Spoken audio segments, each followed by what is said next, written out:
هاي، ازيكم؟ عاملين ايه؟ حاسه ان بقالنا كتير قوي ما اتكلمناش على الفيمينين انرجي.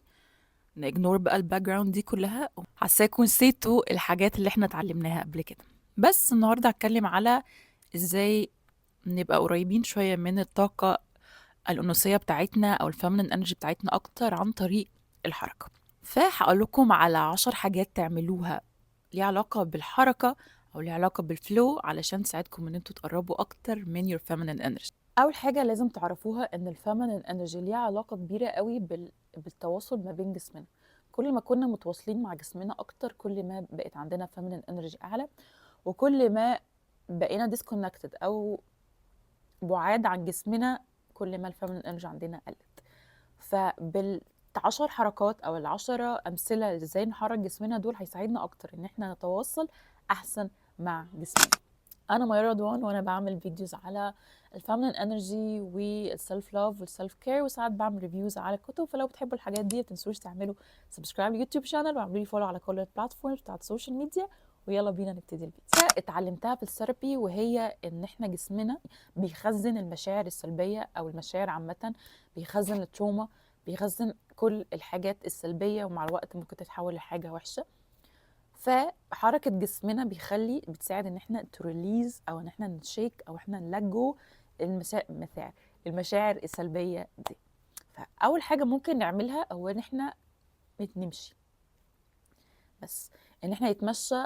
احسن نتمشى في الطبيعه، لو في جنينه جنبك ان شاء الله حاجه قد كده تمشي حواليها، وان انت تمشي في مكان فيه طبيعه وتمشي بالراحه وتتفرجي على اللي حواليكي وتركزي الوان الحاجات اللي حواليكي عامله ازاي. تاني حاجه ممكن تعملوها ان انتوا اول ما تصحوا من النوم تعملوا شويه ستريتشنج. الستريتشنج ده بيساعد ان هو يقلل التنشن اللي في العضلات وبيخلي يبقى فيه فلكسبيليتي وبتريلاكس. وفي شويه حاجات ممكن تساعدكم، شويه بوزيشن زي الكات بوز او الكاو بوز او الحاجات دي اللي هي ليها علاقه شويه باليوجا. هتلاقوها حاجات كتير قوي منها على بنترست. تالت حاجة ودي من الحاجات اللي فعلا بتخليكي مور فيمينين ومور كونكتد لجسمك، ان انت تشغلي ميوزك وانت في الأوضة، تقفلي عليكي الباب وترقصي من غير يعني يبقى فيه اي قيود. ان الرقص ده بيساعد ان انت تبقي كونكتد مع مشاعرك ومع جسمك ومع عقلك، وكمان بيخلي يبقى فيه كمية ايموشنز تطلع وبتطلع كبت. بصراحة لما ببقى مخنوقة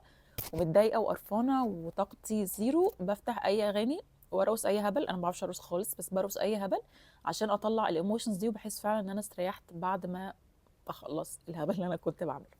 رابع حاجه ان انت تعملي يوجا، وفي اليوجا تركزي على الهيب موفمنت علشان موست اوف تروما او الصدمات بتحصل لنا بتبقى موجوده في الهيب، في الوسط او اللي هي منطقه الحوض. حاجه كمان ممكن تعمليها تساعدك ان انت restore your feminine energy، ان انت لما تكوني في المرايه زي ما قلنا ان بيبقى most of our traumas او الايموشنز بتبقى stuck في الهب او في الوسط. حاولي ان انت تحركي وسطك يمين وشمال، تدي لنفسك affirmations. انا لسه عامله فيديو affirmation الاسبوع اللي فات وانت بتبوسي لنفسك وبتدي لنفسك الافرميشنز دي while moving your hip. ده هيساعدك ان انت تريليز نيجاتيف ايموشن الترابد في منطقه الوسط، مع انك ايه تدي confidence لنفسك او هتدي جرعه ثقه لنفسك وانت بتقولي التوكيدات. تانية ممكن تعمليها ان انت تعملي لنفسك مساج لايدك لرجلك، تستخدمي اي نوع من انواع الاويلز، كاستر اويل، كوكونات اويل، وتعملي مساج عشان برضو تريليز التنشن اللي في جسمك. وكمان لو عندك اي مشكله في كميه زيوت بتساعد على حل المشاكل.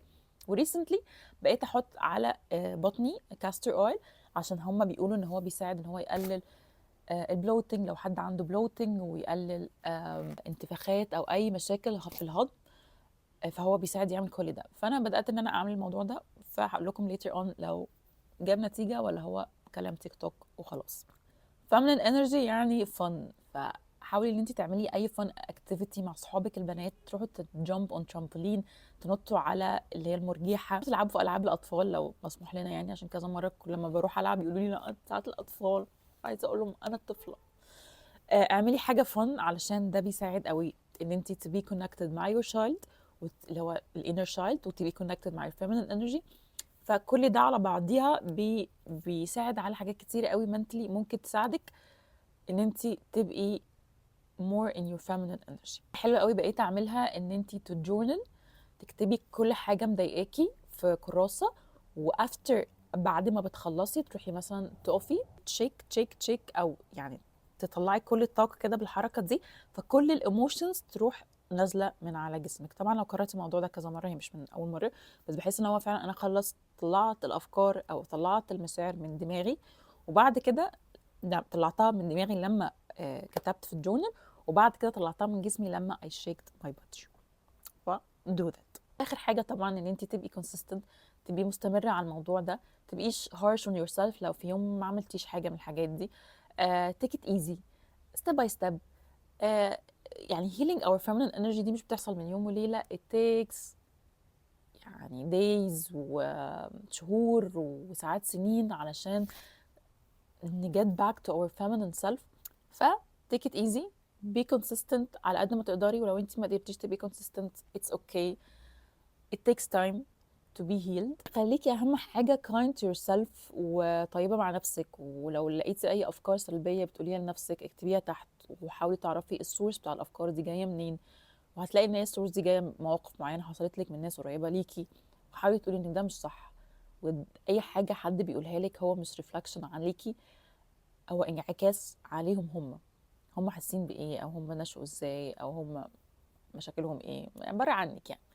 بس وده كان الفيديو بتاع النهارده. فلو عجبكم الفيديو بتاع النهارده متنسوش تعملوا لايك للفيديو، سبسكرايب يوتيوب شانل، وعملوا لي فولو على انستجرام، واسيب لكم اللينكس كلها تحت، واشوفكم في الفيديو الجاي.